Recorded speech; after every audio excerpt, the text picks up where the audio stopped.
नमस्कार। ये महाभारत कथा पूरी तरह से वेद व्यास महाभारत के ऊपर आधारित है। यदि आप इसका निरंतर श्रवण करते रहना चाहते हैं तो इस चैनल को सब्सक्राइब जरूर कर लें और आगे आने वाली सभी पॉडकास्ट के नोटिफिकेशन के लिए बेल आइकन को भी जरूर से प्रेस कर दें। अब हम सुनेंगे पांडवों का राजा धृतराष्ट्र और गांधारी से मिलना, गांधारी का भीम पर क्रोध तथा व्यास जी और भीम का उसे शांत करना। श्री वैशंपायन जी कहते हैं, राजन, इधर महाराज युधिष्ठिर ने सुना कि हमारे बूढ़े ताऊ जी संग्राम में मरे हुए वीरों का अंत्येष्टि कर्म कराने के लिए हस्तिनापुर से चल दिए हैं। तब वे शोकाकुल धृतराष्ट्र के पास अपने भाइयों को साथ लेकर चले। इस समय श्री कृष्ण, सात्यकी और युयुत्सु भी उनके साथ हो लिए तथा पांचाल महिलाओं के साथ द्रौपदी ने भी उन्हीं का अनुसरण किया। गंगा तट पर पहुंचकर राजा युधिष्ठिर ने कुर्री की तरह विलाप करती हुई स्त्रियों के अनेकों युद्ध देखे। वहां हाथ उठाकर आर्त स्वर से रोती हुई हजारों स्त्रियों ने उन्हें चारों ओर से घेर लिया। वे कहने लगी, राजन, आज आपकी धर्मज्ञता और दयालुता कहाँ चली गई, जो इस तरह अपने चाचा, ताऊ, भाई, गुरु, पुत्र और मित्रों को भी मार दिया। इन सबको और अभिमन्यु तथा द्रौपदी के पुत्रों को भी खोकर अब आप इस राज्य को लेकर क्या करेंगे। इस प्रकार रोती हुई उन सब स्त्रियों को पार करके महाराज युधिष्ठिर अपने ज्येष्ठ पितृव्य राजा धृतराष्ट्र के पास पहुंचे और उनके चरणों में प्रणाम किया। इसके बाद उनके अन्य साथियों ने भी धर्मानुसार धृतराष्ट्र को प्रणाम करके अपने अपने नाम लिए। महाराज पुत्र शोक से अत्यंत व्याकुल थे। उन्होंने उदास चित्त से युधिष्ठिर को गले लगाया। फिर उनका चित्त एकदम कठोर हो गया और वे अग्नि के समान भीम को भस्म कर डालने का विचार करने लगे। श्री कृष्ण पहले ही उनका अभिप्राय ताड़ गए, इसलिए उन्होंने भीम को हाथों से पकड़कर रोक लिया और भीम की एक लोहे की मूर्ति आगे कर दी। राजा धृतराष्ट्र बड़े बली थे। उन्होंने लोहे के भीम को ही सच्चा समझकर अपनी भुजाओं से दबोचकर तोड़ दिया। धृतराष्ट्र में 10,000 हाथियों का बल था, इसलिए उन्होंने लोहे के भीम को तोड़ तो दिया, परंतु इससे उनकी छाती पर बहुत दबाव पड़ने के कारण उनके मुंह से खून निकलने लगा और वे खून में लथपथ होकर पृथ्वी पर गिर गए। उस समय संजय ने उन्हें थामकर शांत किया। क्रोध शांत होते ही वे अत्यंत शोकाकुल हुए और हाँ भीम कहकर रोने लगे। जब श्री कृष्ण ने देखा कि अब इनका क्रोध उतर गया है और भीम का वध करने की आशंका से ये बहुत व्याकुल हो रहे हैं, तो उन्होंने कहा, राजन, आप शोक न करें, आपके हाथ से भीम का वध नहीं हुआ है। यह तो उनकी लोहे की मूर्ति ही थी, इसी को आपने कुचल दिया है। आपको क्रोध से वशीभूत देखकर मैंने भीम को आपके पास जाने से रोक लिया था। जिस प्रकार काल के पास पहुंचकर कोई जीता नहीं बच सकता, उसी प्रकार आपकी भुजाओं के बीच में पड़कर किसी के प्राण नहीं बच सकते। यही सोचकर आपके पुत्र ने भीम की जो लोहे की मूर्ति बनवा कर रखी थी, वही मैंने आपके आगे कर दी थी। पुत्र शोक की आग ने आपके मन को धर्म से विचलित कर दिया है, इसी से आपको भीम का वध करने की इच्छा हुई थी, किंतु आपके लिए ये उचित नहीं है कि आप भीम का वध करें। अतः हमने सर्वत्र शांति स्थापित करने के उद्देश्य से जो कुछ किया है, उसका आप भी अनुमोदन करें। मन को व्यर्थ शोकाकुल न करें। राजन, आपने वेद और सभी शास्त्रों का अध्ययन किया है तथा पुराण और सब प्रकार के राजधर्म भी सुने हैं। ऐसे विद्वान और बुद्धिमान होकर भी आप अपने ही अपराध से होने वाले इस कुटुंब नाश को देखकर इतने कुपित क्यों होते हैं। मैंने तो आपसे पहले ही निवेदन किया था और भीष्म, द्रोण, विदुर एवं संजय ने भी बहुत कुछ समझाया था, किंतु उस समय तो आपने हमारी बात नहीं मानी। जो पुरुष हित की बात समझाने पर अपने हिताहित को नहीं परख पाता, वो अन्याय का आश्रय लेने से आपत्तियों के आने पर शोक ही करता है। इस आपत्ति में तो आप अपने ही अपराध से पड़े हैं, फिर भीम पर क्रोध क्यों करते हैं। दुर्योधन ने ईर्ष्यावश द्रौपदी को सभा में बुलवाया था। उस वैर का बदला लेने के लिए ही तो भीम ने उसे मारा है। आप अपने और अपने दुष्ट पुत्र के अपराधों की ओर तो देखिए। आप ही ने तो निर्दोष पांडवों को राज्य से निकलवाया था। राजन, इस प्रकार श्री कृष्ण ने जब साफ साफ बातें कही तो राजा धृतराष्ट्र कहने लगे, माधव, तुम जैसा कहते हो वो सब ठीक है। ये अच्छा ही हुआ कि तुम्हारे रोक लेने से भीम मेरी भुजाओं के बीच में नहीं आया। अब मैं स्वस्थ हूँ, मेरा क्रोध शांत हो गया है और मैं पांडु के सूरवीर मध्यम पुत्र को देखना चाहता हूँ। मेरे सब पुत्र और प्रधान राजा लोग तो मारे गए, अब तो मेरी शांति और प्रीति के आश्रय ये पांडुपुत्र ही हैं। ऐसा कहकर उन्होंने भीम, अर्जुन और नकुल सहदेव सभी को रोते रोते गले लगाया और तुम्हारा कल्याण हो ऐसा कहकर आशीर्वाद दिया। इसके बाद उनकी आज्ञा लेकर सब पांडव श्री कृष्ण के साथ गांधारी के पास आए। पांडवों के प्रति गांधारी के मन में पाप है, इस बात को महर्षि व्यास पहले ही ताड़ गए थे, इसलिए वह बड़ी तेजी से वहां पहुंचे। वे दिव्य दृष्टि से और अपने मन की एकाग्रता से सभी प्राणियों का आंतरिक भाव समझ लेते थे, इसलिए गांधारी के पास जाकर उससे कहने लगे, गांधारी, तुम पांडुपुत्र युधिष्ठिर पर क्रोध मत करो, शांत हो जाओ। तुम जो बात मुझसे निकालना चाहती हो उसे रोक लो और मेरी बात पर ध्यान दो।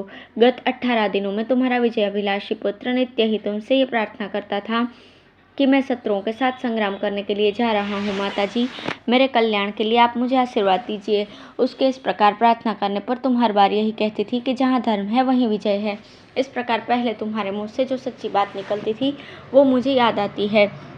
यूँ भी तुम सब प्राणियों का हित चाहने वाली हो। इस समय पांडवों ने विजय पाई है और इसमें संदेह नहीं कि युधिष्ठिर ही अधिक धर्मनिष्ठ भी हैं। तुम में तो सदा से ही बड़ी क्षमावती हो, फिर इस समय तुमने क्षमा को क्यों छोड़ दिया है? धर्मज्ञ, तुम अधर्म को छोड़ दो, क्योंकि तुमने अपने धर्म पर दृष्टि रखकर ही ये शब्द कहे थे कि जहाँ धर्म है वहीं विजय है। अतः तुम अपना क्रोध शांत करो। तुम सत्य भाषण करने वाली हो, तुम्हारा ऐसा आचरण नहीं होना चाहिए। गांधारी ने कहा, भगवान, पांडवों के प्रति मेरा कोई दुर्भाव नहीं है और न मैं इनके नाश को चाहती हूँ, किंतु पुत्र शोक के कारण मेरा मन जबरदस्ती व्याकुल सा हो रहा है। इन कुंती पुत्रों की रक्षा करना जैसा कुंती का कर्तव्य है वैसा ही मेरा भी है, और जैसा ही मेरा कर्तव्य है वैसा ही महाराज का भी है। ये कौरवों का संहार तो दुर्योधन, शकुनी, कर्ण और दुशासन के अपराध से ही हुआ है। इसमें अर्जुन, भीम, नकुल, सहदेव या युधिष्ठिर का कोई भी दोष नहीं है। कौरवों ने अभिमान में भरकर युद्ध किया और वे अपने दूसरे साथियों के सहित आपस में ही लड़कर मरे, किंतु साहसी भीम ने दुर्योधन को गदा युद्ध के लिए बुलाकर फिर श्री कृष्ण के सामने ही उसकी नाभि के नीचे गदा की चोट की। इस अनुचित कार्य ने ही मेरे क्रोध को भड़का दिया है। धर्मज्ञ महापुरुषों ने जिसे धर्म कहा है उसे क्या सूरवीर अपने प्राणों के लोभ से भी रणभूमि में छोड़ सकते हैं? गांधारी की ये बात सुनकर भीम ने बहुत डरते डरते उससे विनयपूर्वक कहा, माता, ये धर्म हो अथवा अधर्म, मैंने तो डर कर अपनी रक्षा के लिए ही ऐसा किया है, सो अब आप क्षमा करें। आपके उस महाबली पुत्र को धर्म युद्ध में तो कोई नहीं मार सकता था, किंतु पहले उसने भी तो अधर्म से ही राजा युधिष्ठिर को जीता था और हमें बार बार तंग किया था। इस समय भी मुझे डर था कि कहीं दुर्योधन गदा युद्ध में मुझे मार न दे, इसी से मैंने ये काम कर दिया। देखो, आपके पुत्र ने तो हमारा बहुत ही अप्रिय किया है। उसने भरी सभा में द्रौपदी को अपनी बाईं जांघ दिखाई थी। हमें तो उसी समय उसे मार डालना चाहिए था, किंतु धर्मराज की आज्ञा से हम चुपचाप बैठे रहे। पीछे उसने वैर को बहुत ही बढ़ा दिया और वन में रहते समय हमें सदा ही दुख देता रहा। इसी से मुझसे भी ऐसा काम हो गया। गांधारी ने कहा, पुत्र, तुम मेरे पुत्र की ऐसी प्रशंसा कर रहे हो, इसलिए यह तो उसका वध नहीं कहा जा सकता, परंतु तुमने जो संग्राम भूमि में दुशासन का रक्त पिया, उस काम की तो सभी सत्पुरुष निंदा करेंगे। ऐसा काम आर्य पुरुष तो कभी नहीं करते। तुमने ये बड़ा ही क्रूर कर्म किया, ऐसा करना उचित नहीं था। भीम बोले, माता जी, आप चिंता न करें, वो खून मेरे दांत और ओठों से आगे नहीं गया।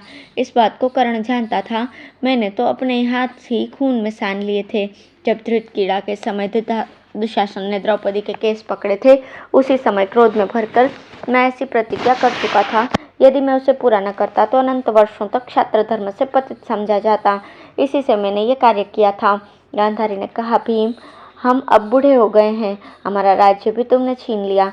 ऐसी स्थिति में हम दोनों अंधों के सहारे के लिए लकड़ी के समान तुमने एक भी पुत्र को जीवित क्यों नहीं छोड़ा? यदि तुम मेरे एक पुत्र को भी जीवित छोड़ देते तो तुम्हारे कारण मैं इतना दुख न पाती, यही समझ लेती कि तुमने अपने धर्म का पालन किया है। भीम से ऐसा कहकर अपने पुत्र पौत्रों के नाश से पीड़िता गांधारी क्रोध में भरकर बोली, राजा युधिष्ठिर कहाँ है? ये सुनते ही धर्मराज भय से कांपते हुए हाथ जोड़े उनके सामने आए और बड़ी मीठी वाणी में बोले, देवी, आपके पुत्रों का संहार कराने वाला मैं क्रूर कर्मा युधिष्ठिर सामने खड़ा हूँ। पृथ्वी पर के राजाओं का नाश कराना में मैं ही हेतु था, इसलिए श्राप के योग्य हूँ। आप मुझे श्राप दीजिए। मैं अपने सुयोधों का शत्रु हूँ, अतः ऐसे ऐसे बंधुओं का संहार कराकर अब मुझे जीवन, राज्य या धन किसी की भी इच्छा नहीं है। महाराज युधिष्ठिर गांधारी के पास खड़े हुए ये सब बातें कह गए, किंतु उसके मुंह से कोई बात न निकली। वो बार बार लंबी लंबी सांसें लेती रहीं।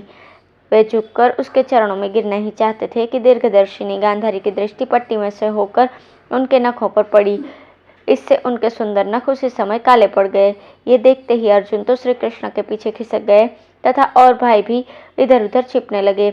उन्हें इस प्रकार कसमसाते देखकर गांधारी का क्रोध ठंडा पड़ गया और उसने माता के समान उन्हें धीरज दिया। फिर उसकी आज्ञा पाकर वे अपनी माता कुंती के पास गए। कुंती ने अपने पुत्रों को बहुत दिनों पर देखा था, इसलिए उनके कष्टों का स्मरण करके उसका हृदय भर आया और वह अंचल से मुंह ढांककर आंसू बहाने लगी। उसके साथ पांडवों की आंखों में भी आंसू आ गए। उसने प्रत्येक पुत्र के अंगों पर बार बार हाथ फेर कर देखा। सभी के शरीर शस्त्रों की चोटों से घायल हो रहे थे। पुत्रहीना द्रौपदी को देखकर तो उसे बड़ा ही अनुताप हुआ। उसने देखा कि पांचाल कुमारी पृथ्वी पर पड़ी पड़ी रो रही हैं। द्रौपदी कह रही थी, आर्य, अभिमन्यु के सहित आज आपके सभी पौत्र कहाँ चले गए? अब जब मेरे बच्चे ही नहीं बचे तो मैं राज्य को लेकर क्या करूंगी? तब कुंती ने उसे धैर्य बंधाया।